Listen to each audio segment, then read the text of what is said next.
사랑하고 존경하는 김제 시민 여러분, 안녕하십니까? 요촌 교월 김영자 의원입니다. 먼저 이처럼 5분 발언의 기회를 주신 존경하는 김영자 의장님과 선배 동료 의원 여러분에게 감사의 인사를 드립니다. 시작에 앞서 박준배 시장님을 비롯한 공직자 여러분께도 감사의 인사 말씀드리겠습니다. 오늘 본 의원은 청소년 드림카드 지원 사업을 확대하여 현행 고등학생 나이뿐만이 아닌 중학생 나이까지 지원폭을 넓혀주실 것을 대안드리고자 합니다. 김제시는 지난 2020년 11월부터 전국 최초로 보편적 복지 지원을 통해 청소년의 건강한 성장 발전을 도모하고 진로 개발 등 미래 사회에 필요한 역량을 함양할 수 있도록 청소년 드림카드 지원 사업을 추진하고 있습니다. 본 사업의 대상은 김제시에 주민등록을 둔 만 16세에서 만 18세 청소년이며 주요 내용으로는 1인당 월 5만 원의 바우처를 통해 영화관, 공연장, 체육시설 등 문화체육 활동 증진과 서점, 독서실, 직업기술 분야 및 예능개발 학원 등 진로개발, 이미용실, 문구점 등 경제 지원을 위한 명목으로 청소년을 지원하고 있습니다.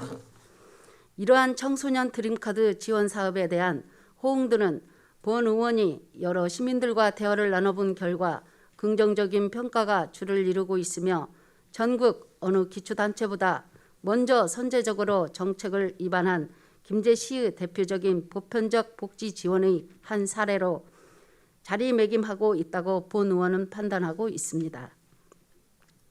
하지만 여기서 우리는 사업의 명칭인 청소년 드림카드 지원 사업에서 청소년이란 대상에 대해 곰곰이 생각할 필요가 있습니다. 청소년 기본법에서는 청소년의 대상을 9세 이상 24세 이하인 사람을 말하고 청소년 보호법에서는 만 19세 미만의 사람을 말합니다.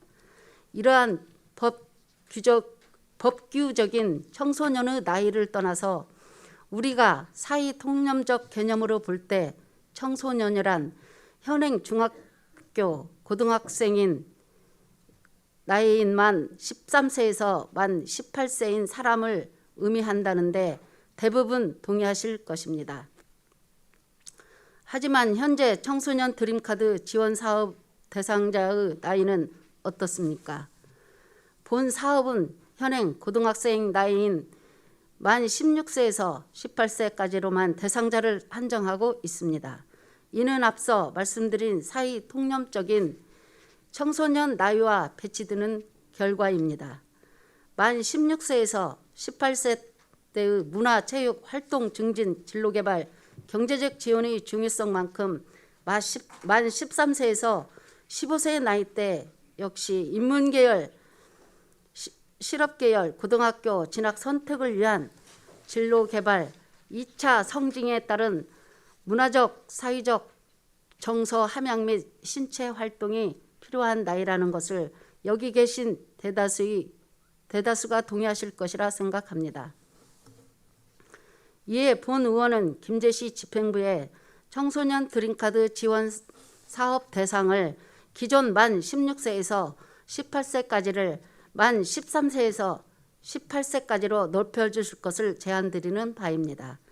대상자를 확대했을 시 예산 부분에 대해 간단히 언급드리고자 합니다. 현행 만 16세에서 18세까지 청소년은 1,880여 명으로 1인당 월 5만 원의 바우처를 지원할 때 2021년에 11억 2,800만 원의 예산이 소요될 것입니다. 여기에 2021년 3월 말 기준 김제시 주민등록 인구수 중 만 13세에서 15세까지의 인구는 1,787명으로 1인당 월 5만 원의 바우처 추가 지원 시 10억 7,220원의 예산이 추가적으로 소요될 것입니다. 물론 10억여 원의 추가적인 예산 투입은 적지 않은 금액이지만 2021년도 제1차 추경까지의 김제시 예산이 9,611억 원으로 1조 원 시대를 눈앞에 둔 김제시 재정 상황으로 볼 때 충분히 대처가 가능한 예산이라고 보은 의원은 판단하고 있습니다. 이렇게 추정되는 추가적인 예산에 국비를 확보하는 방안을 마련할 수 있다면 김제시 재정 부담은 이보다 훨씬 적어질 것입니다. 또한 이러한 청소년 드림카드 대상자 확대 방안은 현재 인구 유출이 심각한 쇠퇴일로 겪고 있는 김제시의 입장에서 인구 유출을 방지할 수 있는 현실적인 대처 방안이 될 것입니다. 즉 김제시의 미래에 중추적인 역할을 하게 될 청소년에 대한 정책이야말로 인구 문제를 해결하는 가장 효율적인 방법 중 하나인 것입니다. 일시동인이란 한자 성어가 있습니다. 모두를 평등하게 보아 똑같이 사랑한다는 뜻입니다. 청소년 드림카드 대상자 확대야말로 김제시 청소년에 대한 평등한 정책임을 명심해 주시기 바라며 이상으로 5분 자유반어를 마치고자 합니다. 경청해 주셔서 감사합니다.